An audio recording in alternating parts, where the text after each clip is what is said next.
Bonjour, bienvenue, je m'apprête à faire donc l'année, les énergies pour les personnes qui sont dans l'année de l'empereur, carte numéro 4.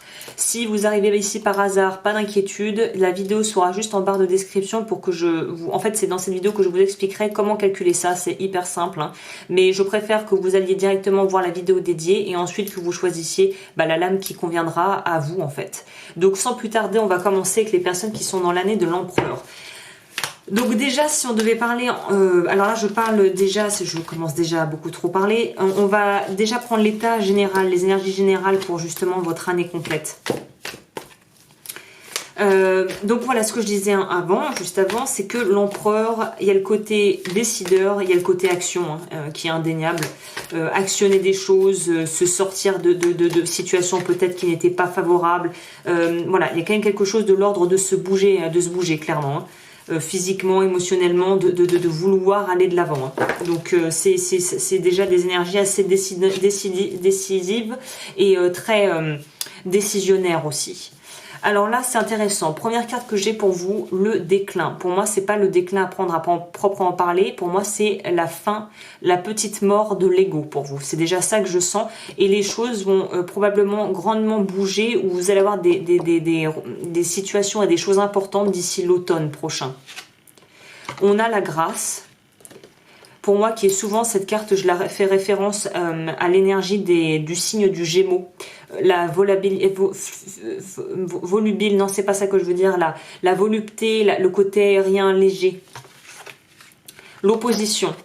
Oui, pour moi, vous êtes dans une année, pour ceux qui sont dans l'année de l'empereur, où on va vous autoriser, enfin, c'est plus que vous autorisez, on va vraiment, ça va être requis de vous, de dépasser votre ego. C'est pour ça que j'ai vraiment pour moi une notion de petite mort de l'ego ici, et de peut-être de phase de remise en question assez importante par rapport à vos vraies convictions, vos valeurs, et ce que vous voulez vraiment en fait dans la vie.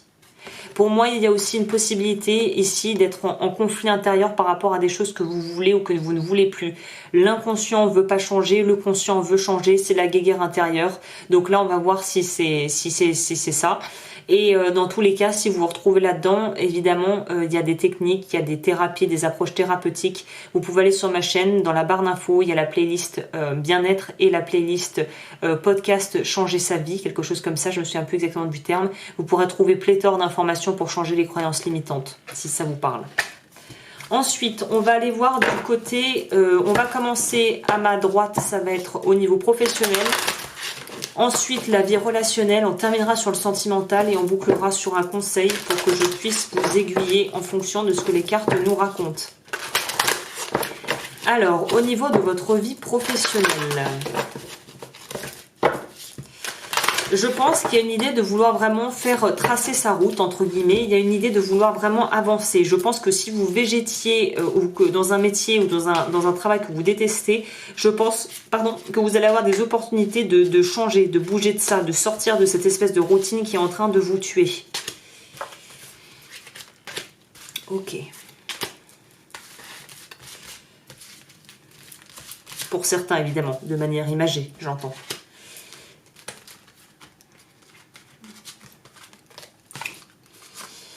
Ok. Alors, au niveau de votre vie sentimentale, travail. Ah bah, on sort l'empereur, la carte de votre année. On sort le 4 de, je sais pas ce que c'est, je crois que ce sont les bâtons dans ce tarot, mais je suis pas sûre. Et nous avons le tenez bon. Donc là, clairement, avec ça, pour moi, on vous dit, croyez en vous, lâchez pas vos projets. Ne lâchez pas vos projets, ne vous satisfaisez pas de l'à peu près. Si vous avez des choses de longue haleine à mettre en place, et bien justement, essayez de nourrir cette foi en vos projets, cette envie d'y arriver. Pour moi, vous n'êtes pas encore tout à fait à la fin du chemin et vous êtes encore peut-être aux prémices de ce que vous voulez lancer au niveau professionnel ou peut-être d'une reconversion ou de quelque chose que vous avez dans le cœur vraiment qui vous tient à cœur si vous n'avez pas forcément de travail actuellement, ne lâchez pas ce projet. Quel qu'il soit, restez ferme, pas inflexible, mais restez déterminé par rapport à ce que vous voulez. Cette carte-là nous dit vraiment qu'il y a vraiment quelque chose qui est en train de se poser pour vous. C'est pas le moment de baisser les bras, vraiment. et c'est pas le moment, comme je vous le disais, de rester dans un travail qui va pas, quoi. Là, le tenez bon, c'est pas tenez bon, serrer les fesses et puis essayer de voir comment ça se passe et de faire avec un travail qui ne vous convient pas. C'est tenez bon, continuez de croire en vos rêves. Peut-être qu'il faut encore le travail alimentaire que vous détestez, mais les projets de fond, si vous n'en avez pas cette année, il faut que vous posiez des projets. Il faut que vous mettiez vraiment, il faut que vous ayez quelque chose qui vous porte cette année. Et j'ai l'impression que ça va grandement être lié à votre vie professionnelle ou en tout cas à vos projets de vie vraiment matériels. Il faut que vous trouviez un cap si vous n'en avez pas encore un. Et si vous en avez déjà un, ne lâchez pas vos rêves. Au niveau de la vie relationnelle. Ah bah, au niveau de la vie relationnelle, par contre, on vous dit, sauf qui peut, sortez-vous de situations. Est-ce que vous les voyez à l'envers? Si je devais les positionner pour que vous les voyez dans l'ordre dans lequel je les vois moi. Pour moi, on nous parle d'arriver au bout d'une situation, peut-être d'une histoire qui commence à prendre vraiment l'eau, quelque chose qui n'est plus satisfaisant, qui n'est plus épanouissant. Là, on va vraiment vous demander justement d'aussi vous positionner encore une fois, de trouver votre place. C'est vraiment ça cette année pour vous. Il faut que vous trouviez votre place, que vous reliez à vos vrais désirs et que vous vous autorisiez à les vivre. Donc si vous en avez marre d'être célibataire, il est peut-être temps de prendre les choses en main en ayant des activités ou en mettant quelque chose en place dans votre vie concrètement pour être peut-être pour pouvoir rencontrer des gens. Si vous êtes dans une relation qui ne vous convient plus, dans des relations amicales qui ne sont plus nourricières, il est temps de sortir de ça en fait. On vous suggère, on vous propose de sortir et de dépasser cette peur de perdre parce que quelque chose d'autre, si vous faites de l'espace, que vous créez de l'espace dans votre vie, la vie va se charger de remplir et de vous apporter des gens et des situations et des choses qui vont vous permettre d'avancer ici. Mouvement, choix, décision. On vous demande de savoir avec quel genre de personnes vous avez envie de vous entourer aussi. Il y a une notion peut-être de vraiment se questionner pourquoi je suis amie avec ces personnes, qu'est-ce que j'apprécie chez ces gens ou chez cette personne si c'est de manière intime et que c'est une relation sentimentale. Parce qu'il y a quand même une notion pour moi peut-être de pas forcément avoir les mêmes valeurs que les gens qui vous entourent et de pas vraiment prêter trop attention à ça. Mais cette année, c'est peut-être quelque chose qui va être remis sur le devant de la scène parce que justement, peut-être que vos valeurs ont changé, peut-être que votre vision de vous-même a changé et peut-être que de toute façon, peut-être que c'est un renouvellement qui va s'opérer et on peut être en désaccord avec des gens sans que ça se passe mal, mais on n'est pas obligé de les côtoyer au quotidien si on n'a plus vraiment grand chose à partager avec eux. C'est un peu ça que j'ai pour vous au niveau relationnel ici. Au niveau de votre vie sentimentale, on va voir si ça va suivre. Bah oui, ça suit, évidemment. Pour moi, on vous dit, là pour moi, il y a une petite sonnette d'alarme qui s'active quand j'ai ce combo de cartes. C'est-à-dire que faites attention aux personnes justement peut-être des amis de longue date. Pour certaines personnes, c'est malheureux, mais si vous vous retrouvez là-dedans, bah voilà, faites au mieux en fonction de ce que vous sentez juste pour vous. On pourrait nous parler d'une relation de vraiment très très longue date, mais qui est plus basée sur un intérêt ou un aspect matériel que de l'amour pur et simple. Donc là, vraiment, on est dans quelque chose où, pour moi, vous êtes dans des relations soit avec des personnes où vous voulez sauver les meubles plus pour l'aspect financier ou l'aspect paraître du qu'en dira-t-on de ce que les gens pourraient dire que par un véritable. Vos motivations ne sont pas menées par l'amour, elles sont pas portées par l'amour, elles sont portées par la peur du qu'en dira-t-on et par cette peut-être aussi cette sécurité, ce confort entre gros guillemets de vie que vous avez construit à deux et qui en fait maintenant est devenu une espèce de prison dorée où vous vous demandez au secours c'est où la sortie. Bah là on vous dit la sortie elle est accessible puisqu'on vous dit de choisir la bonne orientation ici. Donc moi il y a vraiment quelque chose au niveau de votre vie sentimentale qui est à revoir et qui est à réétudier de manière globale et de manière vraiment très attentive et très honnête.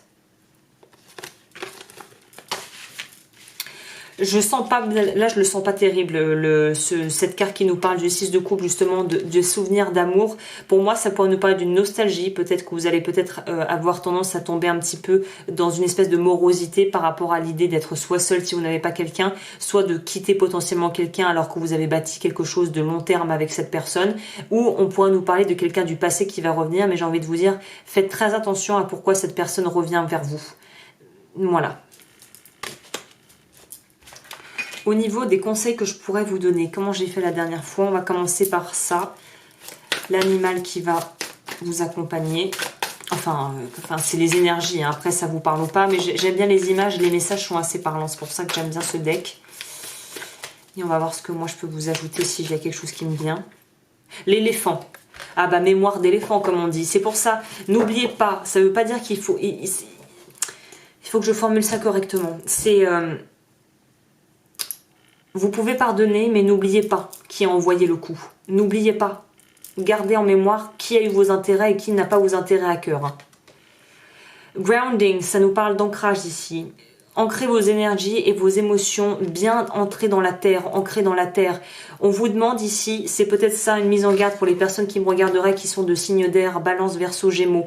Restez les pieds sur terre, partez pas trop dans votre tête, vous envolez pas trop. On va vous demander cette année, vous allez être vraiment poussé à justement être là, dans la matière, dans du concret, dans des faits, dans des choses plausibles. L'archétype qui vous accompagne pour cette année.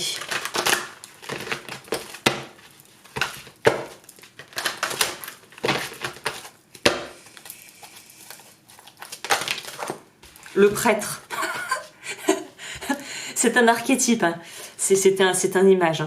Hein. Facilite les engagements spirituels et sert aussi pour pouvoir canaliser l'énergie de l'esprit et de l'énergie justement de tout ce qui va être de l'ordre de vos croyances. Violates the trust of your spiritual community. Alors là, je vous dis les deux parce que je pense que les deux pourraient être valables. C'est soit une capacité justement à s'ouvrir à votre spiritualité ou à une forme de spiritualité si vous n'en avez pas et que vous avez envie de développer ça cette année. Ça pourrait aussi nous parler de faire attention. Le mot trahison fait quand même écho ici. Ne trahissez pas votre propre valeur pour quelqu'un, pour quiconque. Ne vous pliez pas peut-être aussi aux valeurs d'autrui si ça ne vous correspond pas à vous. Parce que la personne qui justement vous respecte et qui comprend votre positionnement, même si elle n'est pas d'accord, ne vous demandera jamais de changer et de revenir complètement et de révoquer vos propres valeurs intrinsèques et vos croyances spirituelles. Pour vous donner un exemple un peu bateau, si vous êtes juif ou juive et que vous rencontrez un chrétien, dans un cadre peut-être amical ou sentimental, jamais la personne en face n'est censée vous demander de renier ou de vous asseoir sur vos religions et vos croyances. Il y a une espèce de respect mutuel qui se met naturellement en place. Et si le respect mutuel n'est pas naturellement en place, partez. Je vous conseille fortement de ne pas vous attarder avec des gens qui sont justement spirituellement très obtus, très fermés, hein, qui jugent. Ok. Ensuite, et ça je précise aussi, vous n'avez pas à changer vos croyances spirituelles par amour, gros guillemets, pour quelqu'un. Justement, la personne, elle vous prend comme vous êtes, elle va pas vous demander de changer ce que vous êtes. Faites attention à ça. Ok, au niveau du... Ouh là là là là, ces cartes sont gigantesques. Au niveau du conseil que je pourrais donner pour...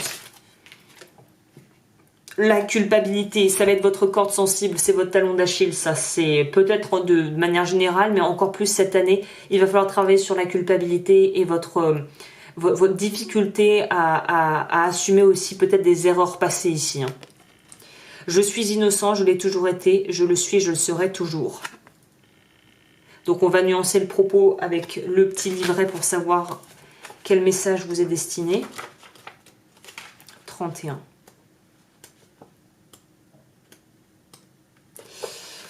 Nous sommes dans une société hautement culpabilisante. Peut-être avez-vous vécu en tant qu'enfant ces expériences où il fallait trouver un coupable, où vous étiez la cible, le fautif. Ces expériences ont laissé des traces chez beaucoup de personnes. Peut-être en faites-vous partie. Comment ressentez-vous la culpabilité au quotidien ? Peut-être vous sentez-vous souvent coupable et parfois sans raison valable ? Ces montées de culpabilité soudaines viennent de votre passé. Elles sont le résultat de l'inconscience de notre société, de vos parents, de vos enseignants, qui n'avaient pas eux-mêmes grandi dans la bienveillance, dans l'amour, dans la compréhension des processus des autres et qui vous ont fait vous sentir pas assez bien, pas à la hauteur, méchant, bête, lâche. Le souci, c'est que vous avez vécu cette inconscience dans votre passé et que, faute d'autres repères, vous pouvez être en train de faire la même chose à ceux qui vous entourent, vos enfants, votre conjoint, vos amis et surtout à vous-même. L'être humain a cette fâcheuse tendance à se traiter comme il l'a été. Tous ces comportements passés vous font souffrir et vous les répétez avec l'espoir de reconnaître la souffrance qui les a générés. pour les traverser et permettre enfin d'avoir de l'empathie envers vous-même, d'accueillir la relativisation des choses dont vous avez besoin de la part de vos parents, de vos enseignants, et qu'eux aussi ont eu besoin des leurs. Arrêtez cette chaîne de souffrance, ce passage de la patate chaude qu'est la culpabilité. La culpabilité est un sentiment qui, lorsque vous ne le travaillez pas, peut être très destructeur, et lorsque vous le travaillez, il peut vous emmener vers la tolérance, vers l'accueil, la bienveillance des autres et de vous-même. De la dureté, de la culpabilité, vous pouvez passer à la douceur de l'accueil. C'est tout ce que cette carte vous présage. J'ai oublié pour ceux d'avant, donc on va pas oublier. S'il y a un vœu karmique, je mettrai, bien évidemment, c'est dans la description, la playlist des vœux karmiques. Si vous ne savez pas ce que c'est, que vous voulez vous occuper de ça, j'explique tout dans ces vidéos, dans la vidéo explicative. Alors vous, à vue de nez, on va voir qu'est-ce que moi ça me fait penser là. Qu'est-ce qu'il faut que vous travaillez comme vœu? Pour moi, ça va être le vœu d'obéissance, hein, ici. On nous parle du chakra coronal. Donc ça va nous parler ici du... Ah, j'avais raison. Vous voyez, je vous avais dit vœu d'obéissance, c'est ça. Pour vous, c'est le vœu d'obéissance qu'il faut rompre, qu'il faut révoquer absolument cette année. C'est sur quoi vous devriez peut-être focaliser en priorité. Et après, juste derrière, on avait le vœu de souffrance. Donc comme ça, voilà, vœu de... Ah bah tiens, oui, j'ai vu juste cette fois. Bon bah ok, c'est ça, vœu d'obéissance pour vous. Ok, bah écoutez, je vous souhaite une magnifique année. Si vous souhaitez un accompagnement, je me ferai un plaisir de le faire. Mes coordonnées sont en barre d'infos. Et sur ce, moi je vous laisse et je vous dis à très vite pour de nouvelles vidéos.